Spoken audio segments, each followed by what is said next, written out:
Hi welcome back to the channel Meymaraki. இன்னைக்கு நம்ம GenAI சீரிஸோட எபிசோட் 3 டீப் லேர்னிங் பத்தி பார்க்க போறோம். லாஸ்ட் வீக் நம்ம மிஷின் லேர்னிங் பத்தி பார்த்தோம்னா, மிஷின் லேர்னிங்க்குன்னு சில லிமிடேஷன் இருக்கு. கொஞ்சம் கஷ்டமான டாஸ்க் எல்லாம் அது அவ்வளோ நல்லா பர்ஃபார்ம் பண்ணாது. அதுக்காக தான் நம்ம டீப் லேர்னிங் யூஸ் பண்றோம் அப்படின்னு பார்த்தோம். இப்போ டீப் லேர்னிங்கை பத்தி டெக்னிக்கலா அண்டர்ஸ்டாண்ட் பண்றதுக்கு முன்னாடி சிம்பிள் ரியல் லைஃப் எக்ஸாம்பிள் இருந்து ஸ்டார்ட் பண்ணுவோம். நம்மள ஆல்மோஸ்ட் எல்லாருமே நெட்ஃபிளிக்ஸ் யூஸ் பண்ணியிருப்பீங்க, இல்லை ஏதோ ஒரு ஓடிடி பிளாட்ஃபார்ம்னு வச்சுக்கோங்க. நம்ம மூவி பார்த்து முடிச்ச உடனே உங்களுக்கு இந்த மூவி பிடிக்கலாம், நீங்க நெக்ஸ்ட் இது பாருங்க அப்படின்ற மாதிரி அது சஜஸ்ட் பண்ணும். இந்த சஜஷனுக்கு பின்னாடி உள்ளது வந்துட்டு ஏஐ தான்.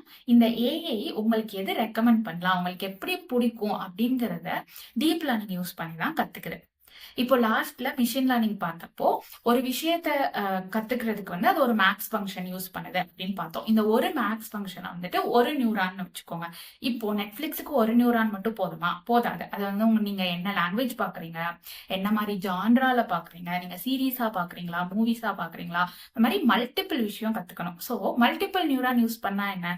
ஏன்னா ஹியூமன் பிரெயின்ல வந்துட்டு எத்தனையோ பில்லியன் நியூரான்ஸ் இருக்கு. இதே மாதிரி ஏஐக்கும் நிறைய பில்லியன் நியூரான்ஸ் கொடுத்து அது நிறைய விஷயத்த கத்துக்கிட்டா என்ன அப்படின்னு நம்ம ஹியூமன் பிரெயினை இன்ஸ்பயர் பண்ணி வந்ததுதான் டீப் லேர்னிங். டீப்னா நிறைய அப்படின்னு சிம்பிளா ஞாபகம் வச்சுக்கோங்க. நிறைய நியூரான்ஸ் யூஸ் பண்ணிக்கோ. ஒவ்வொரு நியூரானும் ஒவ்வொரு விஷயத்த பண்ணும். ஓகே, இப்போ டெக்னிக்கலா டீப் லேர்னிங் பார்க்கணும்னா நம்மளுக்கு 3 இம்பார்ட்டன்டான விஷயம் தெரிஞ்சிருக்கணும். ஃபர்ஸ்ட் வந்துட்டு வெயிட்ஸ். வெயிட்ஸ்னா க்ளூ அப்படின்னு நினைச்சுக்கோங்க. உங்களுக்கு என்ன பிடிக்கும் அப்படின்னு கத்துக்கிறதுக்கு இந்த சிஸ்டத்துக்கு சில க்ளூ வேணுங்களா? ஓகேவா? அதே மாதிரி எல்லா க்ளூவும் வந்துட்டு இம்பார்ட்டன்ஸ் கிடையாது. நீங்க ஒரு மூவியை வந்துட்டு 5 மினிட்ஸ் பார்த்துட்டு ஸ்கிப் பண்ணிட்டு போயிட்டீங்களா இருக்கும். இல்ல ஒரு சீரீஸ்ல வந்து 4 எபிசோட் பார்த்துட்டு அதுக்கப்புறம் நீங்க பார்க்கவே இல்லை, ஏன்னா உங்களுக்கு அது பிடிக்கல அப்படின்ற மாதிரி.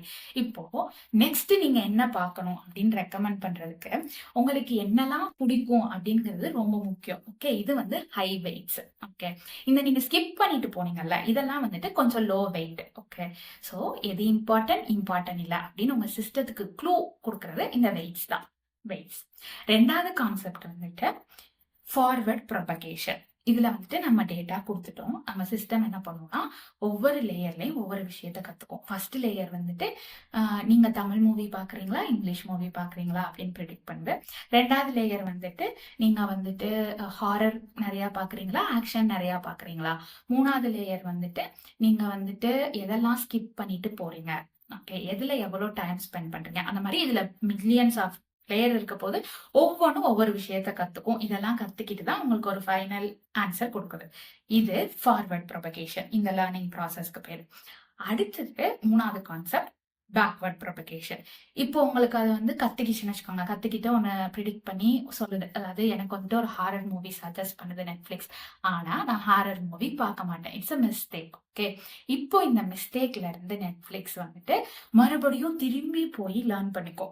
ஓகே, இதுக்கு பேரு backward propagation. So deep learning மொத்தமாவே வந்துட்டு ஃபார்வர்ட் ப்ரொபகேஷன்ல போகும், ஒரு விஷயத்த கத்துக்கும், ஒரு அவுட்புட் ப்ரிடிக்ட் பண்ணும்.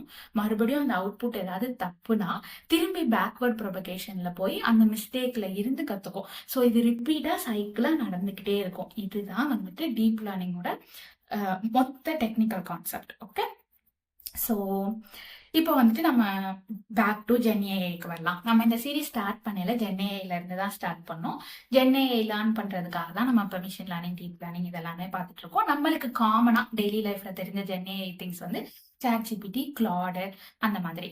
இப்போ எப்படி நெட்ஃபிளிக்ஸ் அடுத்த மூவி ப்ரிடிக்ட் பண்ணுதோ அதே மாதிரி சாட்ஜிபிடி வந்து அடுத்த வேர்டு ப்ரிடிக்ட் பண்ணும். ஓகேவா? அப்படிதான் அது உங்களுக்கு ஆன்சர் சொல்லுது. ஓகே, ஸோ இதை வந்துட்டு சாட்ஜிபிடியை வந்து எல்லாரும் வந்து லார்ஜ் லாங்குவேஜ் மாடல் அப்படின்னு சொல்லுவாங்க. லாங்குவேஜ் மாடல் பிகாஸ் லாங்குவேஜ்ல தான் அது எல்லாம் பண்ணுது அப்படிங்கிறதுனால லார்ஜ்.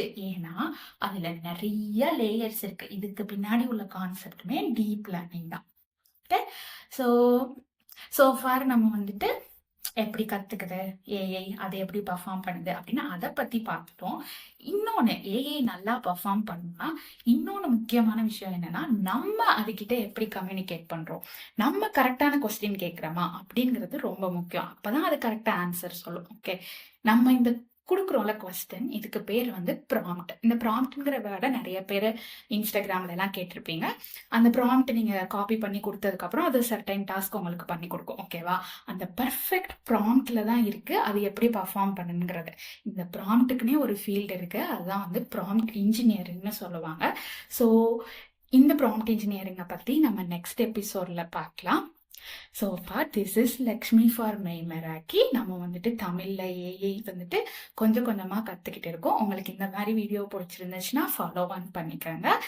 ஸோ நெக்ஸ்ட் எபிசோட்ல பார்க்குற வரைக்கும் பாய் பாய், டேக் கேர்.